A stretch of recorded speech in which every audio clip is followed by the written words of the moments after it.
Hello friends, welcome to our channel. और आज का हमारा जो टॉपिक है वो एक क्वेश्चन से हमें प्रॉब्लम सॉल्व करना सीखना है। ये हमारा क्वेश्चन जो आपके स्क्रीन पे भी दिख रहा है, ये हमारा जेईई मेंस का क्वेश्चन है प्रीवियस ईयर। और ये कुछ हार्ड टाइप का क्वेश्चन नहीं है। अगर आप पिछले वाले जो मेथड मैंने बताया है उससे आप देखोगे तो थोड़ा हार्ड लगेगा, लेकिन आज जो एक मीडियम सीखने वाले हैं इसको सॉल्व करने का, वो हमारा इस प्रॉब्लम को काफ़ी आसान बना देता है। हमारा क्वेश्चन कह रहा है कि एक circular plate of uniform thickness है जिसका डायमीटर हमारा है 56 सेंटीमीटर। ओके, तो एक 56 सेंटीमीटर का हम एक सर्कुलर प्लेट ड्रॉ कर लेते हैं। ये हमारा इसका डायमीटर हो गया 56 सेंटीमीटर। ओके, उसके आगे कह रहा है a portion having diameter equals to 42 centimetre. ये 42 सेंटीमीटर का diameter has been removed as shown in figure. Okay, figure में शो करा है, मैंने फिगर नहीं बनाया था आपको। तो ये ऐसे कुछ एक 42 सेंटीमीटर जिसका डायमीटर है उसको रिमूव कर दिया गया। तो बोल रहा find the position of centre of mass of remaining portion. Remaining portion मतलब आपको इस पोर्शन का सेंटर ऑफ मास कैलकुलेट करना है। तो एक तरीका तो हमारा वो है पहले वाला कि हम इंटीग्रेट करें, एक छोटे छोटे एलिमेंट को लेकर के उसे इंटीग्रेशन लगाएं लिमिट के साथ, तो वो कुछ ज़्यादा लंबा हो जाता है। और एक शॉर्ट ट्रिक जो है, ट्रिक एक है, आप उससे कैलकुलेट करोगे तो वो कुछ ही टाइम में आपका सॉल्व होके आ जाएगा। तो हम क्या करेंगे, बड़े वाले सर्कल को लेंगे, बड़े वाले डिस्क को लेंगे। ओके, और छोटे वाले डिस्क को भी हम लोग लेंगे। इसका मास हम कैलकुलेट, इसका मास m1 हम लेते हैं और इसका मास m2 लेते हैं। इसका रेडियस हमारा हो जाएगा r is equal to 56 divided by 2 is equal to 28, और इसका रेडियस जो होगा r2 इज इक्वल टू हमारा हो जाएगा 42 divided by 2 is equal to 21। Okay, हमें क्या करना है, हमें ये स्ट्रक्चर ड्रॉ करना है इस दोनों स्ट्रक्चर से। तो इसका अगर मास m1 है और इसका मास अगर m2 है, तो दोनों को अगर एक साथ रख दे तो हमारा मास क्या आने वाला है, m1 प्लस m2।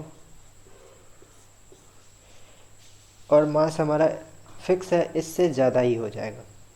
लेकिन अगर एक चीज़ हम करें, इसका मास को अगर हम निगेटिव ले लें और इसका मास हमारा पॉजिटिव ही रहे, तो हमारा टोटल मास क्या आने वाला है, m1 माइनस m2। और ये जितना एरिया कवर करेगा यहाँ आके, उतना मास हमारा यहाँ से रिमूव हो जाएगा, क्योंकि ये निगेटिव है, ये पॉजिटिव होगा यहाँ, और हमारा कैंसिल आउट करके कुछ ऐसा वाला फिगर बना देगा। तो यही ट्रिक हम ऐसी ट्रिक के हेल्प से सॉल्व करेंगे। और फिर ये दोनों डिस्क का हमारा डिस्क्रीट सिस्टम हो गया। तो डिस्क्रीट सिस्टम में हम कैसे कैलकुलेट करते थे, तो हमारा जो आर सी एम आता था वो होता था integration of MI/RI divided by integration of MI। ठीक है, और इसको और सॉल्व करोगे आप, तो हम आता था हमारा M1/R1 plus M2/R2 divided by M1 plus M2। ठीक है, तो इसी फॉर्मूले का हम यूज़ करके इसको सॉल्व करेंगे अभी। तो आप इतना नोट कर लो पहले। ओके, तो हमारा अभी ये हम रहने देते हैं इसको। ये रिज़ल्ट को हम कहीं यहाँ लिख लेते हैं। हमारा m1 है मास और इसका रेडियस r1 है, वो है 28, और हमारा m2 है r2 is equal to 21। Okay, और m1 m2 में हम रिलेशन निकाल लेते हैं, कैलकुलेट कर लेते हैं हम m1 m2 में हमारा रिलेशन क्या आएगा। तो m1 जो है वो टोटल कितने एरिया में है, वो हमारा एरिया में है pi into R1 square. Okay, तो 1 यूनिट एरिया में हमारा हो जाएगा m divided by pi r1² और छोटे वाले का एरिया कितना होगा पाई r2², तो उसमें हमारा हो जाएगा m upon pi r1² multiplied by pi r2²। Okay, और यही तो हमारा m2 है। इतने एरिया में जो हमारा मास था वो m2 का तो था, हमारा m2 ये आया। इसको आप ठीक से कैलकुलेट करो तो पाई टू पाई कैंसिल, हमारा m2 कुछ निकल के आया m into r2 divided by r1 whole to the power square. तो हमारा m1 m2 में रिलेशन आ चुका है और r1 28 है और r2 हमारा 21 है, तो हम इसके मदद से निकालेंगे।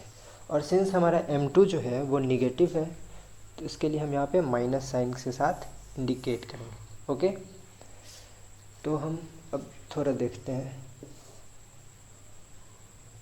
अगर आप बड़े वाले मास m1 को ऐसे प्लेस करो तो इसका सेंटर ऑफ मास कहीं यहाँ आएगा, ठीक, और छोटे वाले का सेंटर ऑफ मास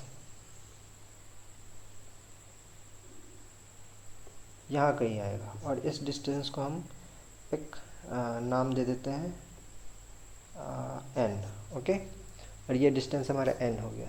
तो हम ये n कैसे कैलकुलेट करेंगे, अब देख लो, यहाँ से यहाँ तक का डिस्टेंस हमारा जो है वो 28 सेंटीमीटर है, बड़े वाले का रेडियस। ओके, और यहाँ से यहाँ तक का जो डिस्टेंस है हमारा वो छोटे वाले का रेडियस वो है हमारा 21। तो अगर हम 28 में से 21 को सब्सट्रैक्ट कर देते हैं तो हमारा n कैलकुलेट हो जाएगा। तो n is equal to 28 minus 21 is equal to 7 centimetre, हमारा दोनों के बीच का डिस्टेंस आ गया।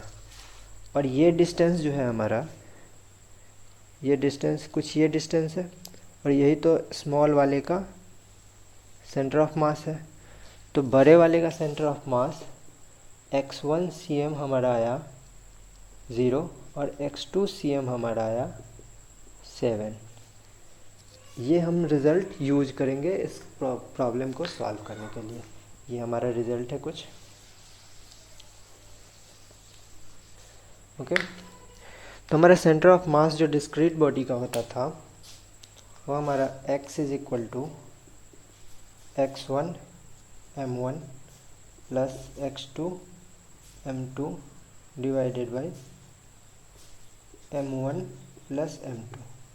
ओके, आप वैल्यू पुट करो। x1 का value 0 multiplied by m1 plus x2 का वैल्यू हमारा 7 मल्टीप्लाइड बाई m2 हमारा कितना है minus m into r2 by r1 का स्क्वायर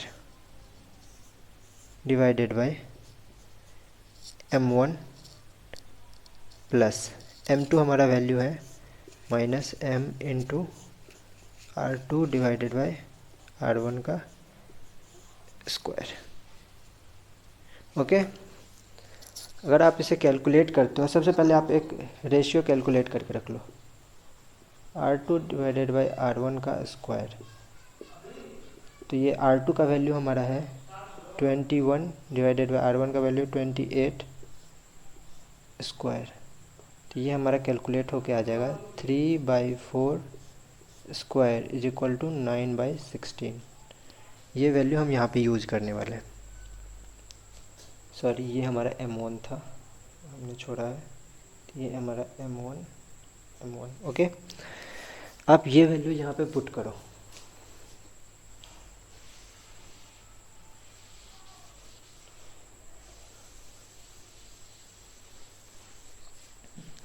यहाँ पे अगर पुट करते हो तो हमारा आ जाएगा ऊपर 7m1 into 9/16 divided by minus times,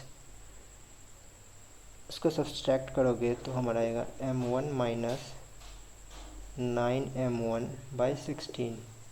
ये करोगे आप तो आएगा minus 7m1 into 9/16 divided by, ये आपका आएगा 7/16 m1।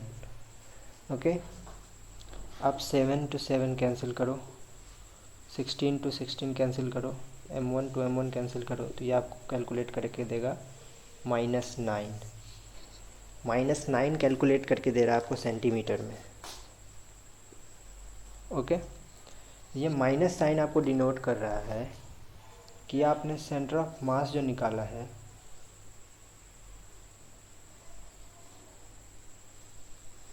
ऐसे जो था वो यहाँ से -9 सेंटीमीटर के, यहाँ से 9 सेंटीमीटर लेफ़्ट की तरफ हमारा डिस्टेंस आने वाला है, ये हमारा डिनोट कर रहा है।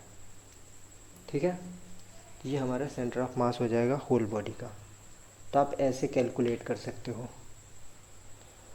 अगर आपको ये वीडियो पसंद आया हो तो हमारे चैनल को सब्सक्राइब करें, इस वीडियो को लाइक करें और अपने फ्रेंड्स के साथ शेयर करें।